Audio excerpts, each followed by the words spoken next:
Hello friends, exam IAS में स्वागत है। आप सबने अपनी अपनी तैयारी पूरी कर ली है। कल सीसैट का पेपर है और जीएस का पेपर है। पहले जीएस का पेपर होगा, फिर सीसैट का पेपर होगा। आप सबने सीसैट में पूरे एक साल मेहनत की होगी। मुझे पूरा भरोसा है कल आपका पेपर बहुत अच्छा जाएगा। अब मैं आज आपको कुछ एक्स्ट्रा नहीं बताने वाला हूं, बस इतना ही बताऊंगा कि आपने जो तैयारी की है, जितना को भी आपको आ रहा है, उसको कल एग्जीक्यूट बेहतर ढंग से कैसे करें, सीसैट के पेपर को कैसे अप्रोच लें कि हर हाल में सीसैट आपका क्लियर हो जाए। ठीक है, तो आपको सबसे जो बेसिक बात पता है वो क्या है, 80 क्वेश्चन सीसैट में आएंगे, राइट। और इसमें से आपको सिर्फ सिर्फ 27 क्वेश्चन से आगे जाना है निगेटिव मार्किंग के बाद, राइट। 27 क्वेश्चन से आगे जाना है। जनरली मान के चलते हैं कि 50 से 55 क्वेश्चन जो होता है वो आपको मेंटल एबिलिटी, रीजनिंग और एप्टीट्यूड का होता है, right. Mental ability plus analytical and logical reasoning का होता है, राइट। और बाकी 25 क्वेश्चन जो होते हैं वो आपको कॉम्प्रिहेंशन के होते हैं, राइट। आपको अब इसमें जो मेजर पार्ट इसमें करता है वो ये करता है, ठीक है। आपको कैसे अप्रोच लेना है कि आपका वो क्लियर हो जाए, सीसैट आपका क्लियर हो जाए, ठीक है। देखिए, जिन बच्चों का mental ability, analytical and logical reasoning बहुत ही अच्छा है, ठीक है, तो उनको तो टेंशन की जरूरत ही नहीं है मुझे। और जिनका नहीं अच्छा है उनके लिए टेंशन की जरूरत है, और उनको ही कैसे अप्रोच करना है जिससे उनका सीसैट क्लियर हो जाए, ये मैं बताने जा रहा हूं, ठीक है। आप सबसे पहले, जिनका ये नहीं अच्छा है, आप इस दोनों को दो पार्ट में डिवाइड कर लेंगे, ठीक है। इसके लिए आप 1 आवर डिसाइड करें और इसके लिए भी 1 आवर। अब इस 1 आवर को मैंने बोल दिया, तब आपको लग रहा है तो फिर हम लोग सर्कल कब करेंगे। एक बात बहुत अच्छे से ध्यान रखिएगा कि आपको सर्कल साथ साथ करते हुए चलना है। सर्कल लास्ट के 15 मिनट्स के लिए बिल्कुल नहीं छोड़ना है। जो लास्ट का 15 मिनट्स है, इसके लिए जो आप लोग सोचते हैं कि मैं सर्कल लास्ट के 15 मिनट्स में करूंगा, बिल्कुल भी नहीं। ये गलती से भी नहीं करनी है। रीजन क्या है, जो बहुत बड़ा रीजन है मैं बताता हूं आपको। मैक्सिमम लोग आपको बोलते होंगे नहीं, हड़बड़ाहट हो जाएगी, गलत आप कर दोगे, आपका मतलब सर्कल करने के चक्कर में एक ही जगह बी मारा जाएगा। मैं ऐसा कुछ नहीं बताने वाला हूं। मैं आपको बस ये बोलने वाला हूं, क्योंकि जब आप लास्ट 15 मिनट के लिए बोलते हो ना कि मैं लास्ट 15 मिनट में सर्कल करूंगा, वो लास्ट का 15 मिनट नहीं होता है, लास्ट का 30 मिनट्स होता है, राइट। आपके लास्ट 30 मिनट में ही ना आपके दिमाग पर ये हावी होना शुरू हो जाता है कि मुझे सर्कल भी करना है, मुझे सर्कल भी करना है, मुझे लास्ट के 15 मिनट्स में सर्कल भी करना है, और इसलिए मेरे पास अब सिर्फ 15 मिनट्स बचा हुआ है। इस चक्कर में क्या होता है, ये जो लास्ट के 15 मिनट के पहले का 15 मिनट होता है, ये जो हाफ एन आवर में जो स्टार्टिंग 15 मिनट्स होता है, जहां आप क्वेश्चन सॉल्व कर रहे होते हो, और इसके बाद का जो लास्ट 15 मिनट होता है जहां आप सर्कल फिल करते हो, ये 15 मिनट क्रूशियल जो होता है, वहां आप एरर्स करते हो, वहां आप गलतियां करते हो, ठीक है। वहां आप गलतियां करते हो, आपसे क्वेश्चन छूट रहा होता है, हड़बड़ाहट करते हो। इसीलिए यहां पर जो आप एरर करोगे 10 क्वेश्चंस में, राइट, इसको बचाने के लिए मैं कह रहा हूं कि आप यहां एरर ना करो। ये 10 क्वेश्चन में एरर ना करो। 10 क्वेश्चन बहुत होता है, ठीक है। 10 क्वेश्चन बहुत बड़ा खेल कर देगा, राइट। तो ये 15 मिनट्स में, ये 20 मिनट्स में आप कोई मिस्टेक ना करो। इसलिए बहुत जरूरी है कि आप साथ साथ सर्कल करते चलो, ठीक है। इससे क्या होगा, चाहे कॉम्प्रिहेंशन का पार्ट हो, चाहे आपका रीजनिंग का पार्ट हो, आपसे एरर नहीं होगा, ठीक है। अब दूसरी बात, कॉम्प्रिहेंशन के लिए मैं थोड़ा सा पहले बता दूं, उसके बाद चूंकि मैंने कॉम्प्रिहेंशन आपको पढ़ाया नहीं है, ठीक है, मैंने आपको पढ़ाया नहीं है, फिर भी मैं आपको बता दे रहा हूं कि कॉम्प्रिहेंशन आपको कैसे अप्रोच लेना है। इसमें बताने के लिए बहुत कुछ है नहीं, क्योंकि कॉम्प्रिहेंशन कंप्लीटली प्रैक्टिस की चीज है। वैसे मैथ्स भी कंप्लीटली प्रैक्टिस की चीज है, लेकिन बहुत बार आपको मार्केट में या फिर बहुत सारे लोग कहते हैं क्या कि कॉम्प्रिहेंशन में बहुत, आपको कॉम्प्रिहेंशन पढ़ने की जरूरत नहीं है, आप सिर्फ क्वेश्चन देकर आंसर सॉल्व कर ले जाते हो। तो भैया बहुत ध्यान रखना, ऐसे बात, ऐसी चीजों पर बिल्कुल भी विश्वास मत करना, ठीक है, कि बिना कॉम्प्रिहेंशन पढ़े ऑप्शन से मैं टिक मार ले जाऊंगा, ये ट्रिक कोई ट्रिक नहीं। आप जब भी सॉल्यूशन आता है यूपीएससी का, आप जाकर के मैच कर सकते हैं। बहुत सारे इंस्टीट्यूट्स का आंसर गलत दिया हुआ होता है, बड़े बड़े इंस्टीट्यूट्स का भी आंसर गलत होता है। इस बार जो सॉल्यूशन आया है, यूपीएससी ने जो सॉल्यूशन दिया है, आप जाकर इजीली देख सकते हैं। ठीक है, इसीलिए बहुत जरूरी क्या है, सबसे पहले आप क्वेश्चंस को पढ़ें। किसी भी कॉम्प्रिहेंशन को सॉल्व करने के लिए सबसे पहले उसके क्वेश्चंस को पढ़ें कि उसमें क्या क्या क्वेश्चन पढ़ रहा है। ठीक है, क्या क्या क्वेश्चन पूछ रहा है वो कॉम्प्रिहेंशन। ठीक है, फिर उसके बाद कॉम्प्रिहेंशन को पढ़ें, राइट, सो दैट आप उसको क्वेश्चन का आंसर क्या होगा उस एंगल से पढ़ेंगे। अगर आप पहले कॉम्प्रिहेंशन पढ़ते हैं फिर क्वेश्चन पढ़ते हैं तो वापस क्या होगा, आपको फिर कॉम्प्रिहेंशन पढ़ना पड़ेगा। तो आप दो बार आपको उस कॉम्प्रिहेंशन को ना पढ़ना पड़े, इसके लिए जरूरी क्या है कि आप कॉम्प्रिहेंशन सीधे पहले क्वेश्चंस को पढ़ें। ठीक है, सो दैट आपको पता चल जाए कि उस कॉम्प्रिहेंशन से वो क्या पूछने वाला है। आपको कॉम्प्रिहेंशन पढ़ने से पहले ही पता रहे कि उस कॉम्प्रिहेंशन से वो क्या पूछने वाला है। ठीक है, तो आप इसके लिए क्वेश्चंस को पहले पढ़ लें उस कॉम्प्रिहेंशन के, उसके बाद कॉम्प्रिहेंशन को पढ़ें और उसके बाद क्वेश्चन को सॉल्व करें। याद रखिएगा, आपको 80 में सिर्फ 27 क्वेश्चंस ही आपको हर हाल में सही करने हैं। ठीक है, तो अगर आपका यहां पर, अगर आप 1 घंटा कॉम्प्रिहेंशन को देते हैं, 1 आवर कॉम्प्रिहेंशन को दे रहे हैं, ठीक है, और इसमें से हर कॉम्प्रिहेंशन को जैसे जितने भी क्वेश्चन हैं एवरेज 3 मिनट भी दे रहे हैं ना, तो आप देख रहे हैं 20 कॉम्प्रिहेंशंस वाला पार्ट बिल्कुल एक्यूरेसी के साथ आपका मैक्सिमम सही होने का चांस होगा। ठीक है, हर क्वेश्चन को 3 मिनट एवरेज की बात कर रहा हूं, तो भी आपका 20 क्वेश्चन सही होने जा रहा है। ठीक है, बहुत बड़ा लेंदी कॉम्प्रिहेंशन हो और आपको लगता है क्या कि ये मेरा टाइम टेकिंग है, नहीं हो पाएगा, फिर भी अगर आपका मैथ्स बहुत खराब है, ठीक है, और आप मैथ्स के बिल्कुल भरोसे नहीं है, मेंटल एबिलिटी और ये सब के कि मेरा क्या होगा, तब तो मैं बोलूंगा कि आपको सारे कॉम्प्रिहेंशंस को पहले सॉल्व करना चाहिए और उसके बाद ही आप मेंटल एबिलिटी और रीजनिंग वाले पार्ट की तरफ शिफ्ट करें। ठीक है, पूरा क्वेश्चन आराम से पढ़ें और तब आगे बढ़ें। ठीक है, अब नेक्स्ट मेंटल एबिलिटी और रीजनिंग वाले पार्ट के लिए क्या करना है। जैसे आपको पेपर मिले, राइट, आपको जैसे पेपर मिलेगा, आपको सबसे पहले क्या करना है, उसके पीछे वाले पार्ट पे जो जैसे पेपर मिलेगा उसके पीछे वाले पार्ट पे जो ब्लैंक स्पेस होता है वहां पर जाकर के लिख देना है ABCDEF GHIJK 1 2 3 4 5 6 7 8 9 10 11 12 13 JKLM, राइट, 13 तक ये लेना है। उसके बाद NOPQRSTUVWXYZ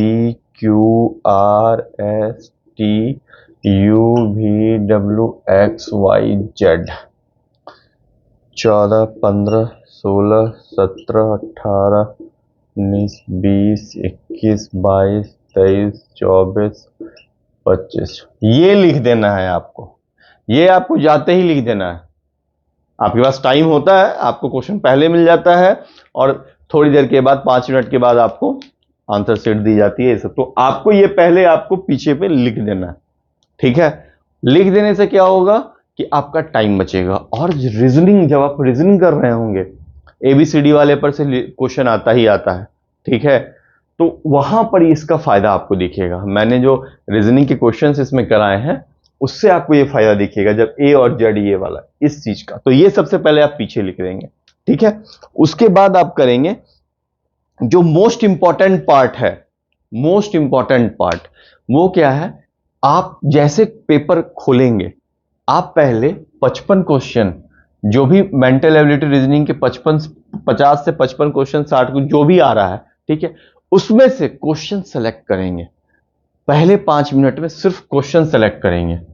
ठीक है, और आप कोशिश करेंगे कि आप 25 से 30 क्वेश्चन सेलेक्ट कीजिए, इसमें से 25 से 30, समझे।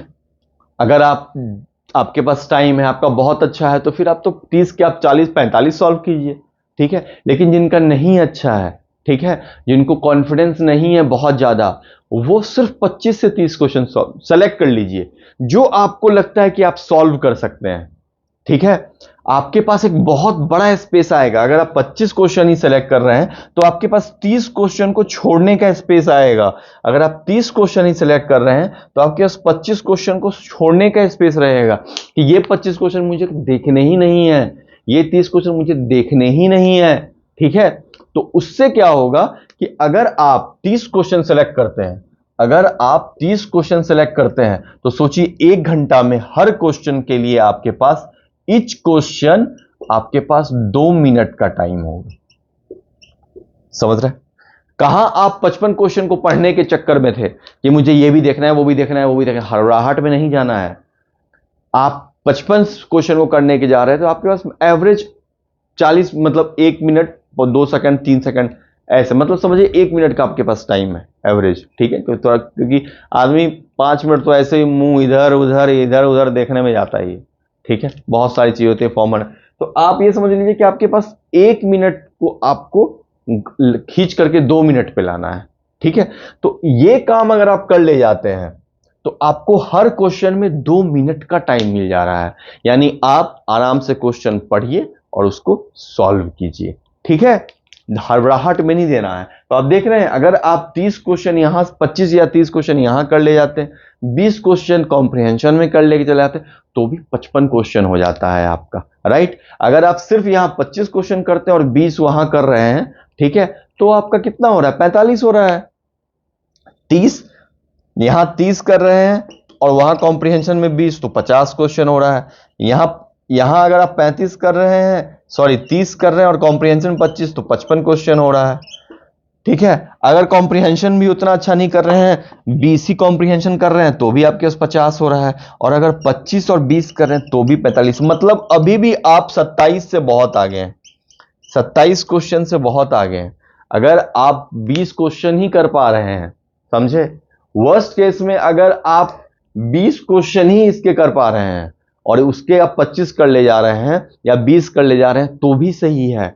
अगर आप इसके 20 ही क्वेश्चन, मान लीजिए आपको एकदम ही खराब है और आप इसमें सिर्फ मेंटल एबिलिटी में 20 क्वेश्चन कर रहे हैं कि नहीं मैं 20 क्वेश्चन से ज्यादा नहीं कर पाऊंगा, तो भी अच्छी बात है कि आप इस पर क्वेश्चन, ईच क्वेश्चन आपके पास 3 मिनट्स होंगे। समझ रहे हैं? 3 मिनट आपके पास होंगे। 20 क्वेश्चन यहां सॉल्व कर लिया, 20 क्वेश्चन वहां सॉल्व कर लिया, मतलब टोटल मिलाकर के आपने कॉम्प्रिहेंशन और मेंटल एबिलिटी मिलाकर के 40 क्वेश्चन को सेलेक्ट किया है 120 मिनट के लिए। ठीक है, यानी ईच क्वेश्चन आप 3 मिनट दे रहे हैं। अगर ये 40 क्वेश्चन भी आप एक्यूरेसी के साथ मार सकते हैं, 2-4 क्वेश्चन गलत हो रहा है तो भी आप पास कर जा रहे हैं। समझ रहे हैं? अगर इस 40 क्वेश्चन में आपका 6 क्वेश्चन गलत होने जा रहा है, ठीक है, तब भी देख रहे हैं 34 में से 2 हटा दीजिए, 32 क्वेश्चन, आप अब भी पास हो रहे हैं। ठीक है, लेकिन यहां एक्यूरेसी आप मेंटेन कर रहे हैं तो आपको वहां पास करना है। समझ रहे हैं? आपको यहां कोई नॉलेज नहीं दिखाना है।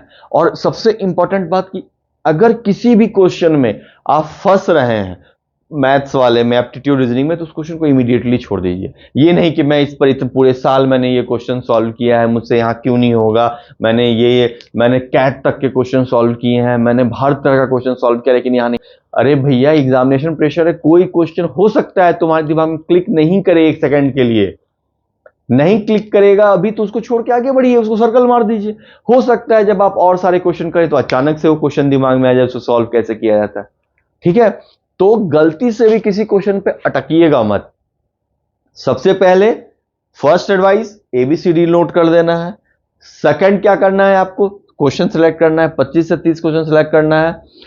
थर्ड क्या करना है, आपको जो भी क्वेश्चन फंस रहा है उसको एकदम नहीं टच करना है, आगे बढ़ते चले जाना है।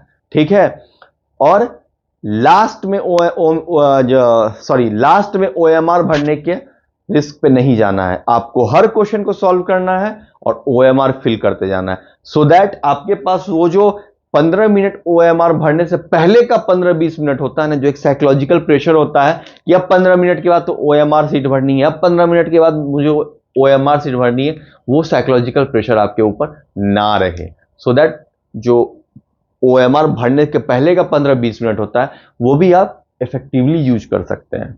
जैसे क्योंकि आप सर्कल करते जा रहे हैं तो आपके दिमाग में ये प्रेशर नहीं है ना कि आपको जो है सर्कल लास्ट में फिल करना है, ठीक है। आपके दिमाग में चिंता ही नहीं रहेगी क्योंकि आप एक लाइन से सॉल्व करते चले जा रहे हैं, ठीक है।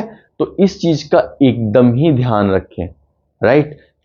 बहुत बड़ा एग्जाम, आपकी लाइफ का बहुत बड़ा एग्जाम है, डेफिनेटली बहुत बड़ा एग्जाम है, लेकिन प्रेशर को लेकर के जाने का कोई फायदा नहीं है ना। प्रेशर को लेकर के जाइएगा, एग्जामिनेशन में जो भी आ रहा है वो भी खराब कीजिएगा। तो बेस्ट है कि पहले आप सेलेक्ट कीजिए, क्योंकि यूपीएससी में बहुत बार पेपर डिफरेंट सेट्स होते हैं, चारों सेट में बहुत बार आगे से टफ दिया रहता है, बहुत बार पीछे से टफ दिया रहता है, कई बार बीच में क्वेश्चन टफ होते हैं, है ना। तो जीएस के लिए भी यही आपको मैं सलाह दूंगा, क्या कि आपको एकदम घबराना नहीं है।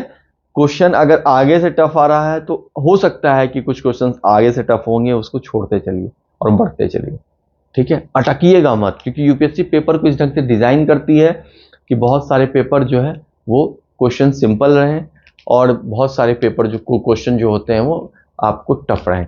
और एक और बात, जो लेंदी क्वेश्चंस होते हैं ना, मैथ्स वगैरह में लेंदी क्वेश्चंस होते हैं, उसमें आपको क्या करना है, ये इंपॉर्टेंट बात जो है, ये इसको एकदम अच्छे से ध्यान रखिएगा कि जो लेंदी क्वेश्चंस हो उसमें आपको कैसे अप्रोच करना है। लेंदी क्वेश्चंस जिसमें होते हैं ना, जिसमें लंबा लंबा पैसेज और ये सब मिल दिया होता है, उसमें सबसे इंपॉर्टेंट चीज क्या होती है, किसी भी क्वेश्चंस में वैसे ये करना है, आपको ईच लाइन को डिकोड करना है। ईच लाइन को आपको डिकोड करना है, हर लाइन को डिकोड करना है। मतलब पहले लाइन को पढ़ा, अच्छा ये कह रहा है, ठीक है। दूसरे लाइन को पढ़ा, अच्छा ये कह रहा है कि एक्स वाई से छोटा है, जेड वाई से बड़ा है, ठीक है, ये कह रहा है। फिर थर्ड लाइन क्या कह रहा है, फोर्थ लाइन। एक ही बार में पूरा क्वेश्चन नहीं पढ़ना है, एक ही बार में, मतलब इतना लंबा चौड़ा पेपर क्वेश्चन दे रखा है, आप तो क्वेश्चन को पढ़ते ही छोड़ देंगे और आगे बढ़ जाएंगे, और क्वेश्चन जब बाद में सॉल्यूशन देखेंगे बोलेंगे यार ये तो क्वेश्चन बहुत सिंपल था। लंबा क्वेश्चन जो भी हो वो हमेशा सिंपल होता है। रीजन क्या है, उसमें उतना ही ज्यादा इंफॉर्मेशन दिया हुआ रहता है। तो आपको क्या करना है, जितनी लाइंस हैं हर लाइन को डिकोड करते चलना है, कह क्या रहा है उस लाइन में, वो आपको क्या मैसेज दे रहा है, क्या क्वेश्चन दे रहा है, वो आपको करते चलना है, ठीक है। तो उस पूरे क्वेश्चन को आपको 6 से 7 लाइन में जो है इंफॉर्मेशन दिया हुआ रहेगा, ये पहले लाइन में, दूसरे लाइन में, तीसरे लाइन में, चौथे लाइन में, पांचवें लाइन में। तो हर को ऐसे करके सॉल्व कीजिएगा ना, तो क्वेश्चन बहुत इजी हो जाता है। देखिए मैंने कई क्वेश्चन को आपको ऐसे ही कराया है कि अच्छा पहला लाइन ये कह रहा है, अच्छा दूसरा लाइन ये कह रहा है, अच्छा तीसरा लाइन ये कह रहा है, ठीक है। उससे क्या होगा कि वो पूरा का पूरा आपका डिकोड हो जाएगा। मोस्ट इंपॉर्टेंट चीज, प्राइम नंबर से यूपीएससी को बहुत प्यार है, तो रीजनिंग में प्राइम नंबर पर पूरा ध्यान रखिएगा, है ना। रीजनिंग हो या कोई भी मैथ्स का क्वेश्चन जहां फंस रहा हो, आपको कोई लिंक नहीं बन रहा हो, तो समझिएगा कि वहां प्राइम नंबर का खेला हो रहा है, ठीक है। तो प्राइम नंबर्स को एक बार देख लीजिएगा। और देखिए मैं बार बार बोल रहा हूं, यूपीएससी जो है सिंपल चीजों को लैंग्वेज के फॉर्म में दे रही है। अब इस चीज को ध्यान रखिएगा, वो एडिशन सब्सट्रैक्शन जो नॉर्मल लाइंस होती है उसको लैंग्वेज के टर्म्स, वर्ड्स के फॉर्म में दे रही है, ठीक है। वो उसको एक्स वाई जेड के टर्म्स में दे रही है, एबीसीडी के टर्म्स में दे रही है, ठीक है। तो उससे नहीं घबराना है, क्वेश्चंस को पूरा पढ़ना है। उसी सब्सट्रैक्शन, एडिशन, मल्टीप्लिकेशन, डिवीजन को वो जो है लैंग्वेज के टर्म्स में दे रही है। प्राइम नंबर को वर्ड्स के फॉर्म में लिख दे रही है, कंपोजिट नंबर को वर्ड्स के फॉर्म में लिख दे रही है, और आप फंस जा रहे हैं, ठीक है। सिंपल मल्टीप्लिकेशन को वो एबीसीडी के टर्म्स में दे रही है, एकदम बेसिक में जाकर के पूछ रही है। तो वहां घबराना नहीं है, आपको क्वेश्चंस को पूरे से पढ़ना है, ठीक है। पूरे से पढ़ने के बाद आप ये देखिएगा कि क्वेश्चंस में पूछना क्या चाह रहे हैं, ठीक है। हर क्वेश्चन में यही काम कीजिएगा। दिमाग में याद रखिएगा कि यूपीएससी क्वेश्चन टफ नहीं पूछती है, वो आपको क्वेश्चन को इस ढंग से पूछती है कि आपका बेसिक चेक कर सके, ठीक है। और एक बात याद रखिएगा कि यूपीएससी में कैलकुलेशन बहुत ज्यादा नहीं होता है। कई बार आपको क्वेश्चन जो है, ठीक है, एकदम सिंपल क्वेश्चन होता है। यूपीएससी बहुत कैलकुलेटिव क्वेश्चन नहीं पूछती है। जो इंपॉर्टेंट लाइंस है उसमें याद रखिएगा कि यूपीएससी कभी भी कैलकुलेटिव क्वेश्चन नहीं पूछती है। उसके ऑप्शंस को कभी भी देखिएगा ना तो ऐसा ही होगा, 12, 24, 36, मतलब बहुत सिंपल कैलकुलेटिव होता है। इसीलिए एकदम मेंटल एबिलिटी जो पार्ट है उसका मतलब ही क्या है, वो आपके मेंटल एबिलिटी को चेक कर रही है। बहुत सारे क्वेश्चन कॉमन सेंस पे सॉल्व होते हैं, ठीक है। उसके लिए आपको फॉर्मूले की जरूरत नहीं होती है। यूपीएससी के बहुत सारे क्वेश्चन कॉमन सेंस पे सॉल्व होते हैं, इसीलिए मेंटल एबिलिटी कहा गया है। एंड अगर वो ये कह रही है कि मेंटल एबिलिटी बोल रही है, ठीक है, मेंटल एबिलिटी बोल रही है, एनालिटिकल एंड लॉजिकल रीजनिंग बोल रही है, तो ये भी तो सोचिए कि ये इस पार्ट से भी पूछ रही है। वो आपको फंसाती है लैंग्वेज में और कुछ नहीं करती है। और कॉमन सेंस पे ही बहुत सारे क्वेश्चन सॉल्व होते हैं। मैंने परमुटेशन कॉम्बिनेशन के मैक्सिमम क्वेश्चन कॉमन सेंस पे सॉल्व कर दिए थे, आप जाकर के देखिएगा बेसिक लेक्चर्स में। जरूरत नहीं है कि आपको परमुटेशन कॉम्बिनेशन आता ही हो तभी। और सिंपल क्वेश्चंस होते हैं, बहुत कैलकुलेटिव नहीं पूछती है, समझे। इसीलिए दिमाग में ये लेके चलिएगा क्या कि वो मेंटल एबिलिटी चेक कर रही है, तो वो 15 क्वेश्चन तो ऐसे दे रही होगी जिसमें सिर्फ अगर कॉमन सेंस पर चला जाए तो भी सॉल्व हो जाएगा। ठीक है, ये दिमाग में लेकर चलिएगा। देखिए बहुत सारे क्वेश्चन ना एन के टर्म्स में होते हैं, जिसमें एन की वैल्यूज पूछी जा रही है और क्वेश्चन में एन दिया हुआ हो। ठीक है, क्वेश्चन भी एन के फॉर्म्स में और एन की वैल्यूज दे रखी हो, एन इक्वल टू 2 3 4 5, तो वहां पर एन की वैल्यूज को पुट कर दीजिए क्वेश्चन में। ठीक है, तो उससे आपको जो है इजीली पता चल जाएगा क्या कि एन की वैल्यू क्या होगी, राइट। तो ये सब चीजों का आपको एग्जाम में ध्यान रखना पड़ेगा। द मोस्ट इंपॉर्टेंट क्वेश्चन बहुत सिंपल हो गए। ठीक है, पिछले बार भी बहुत टफ क्वेश्चंस नहीं थे, बस उसको उसने वर्ड्स के फॉर्म में दे दिया था। पहला वर्ड्स के फॉर्म में दे रही है, दूसरा वो आपका मेंटल एबिलिटी चेक करती है, तो कैलकुलेशन बहुत ज्यादा नहीं होता है।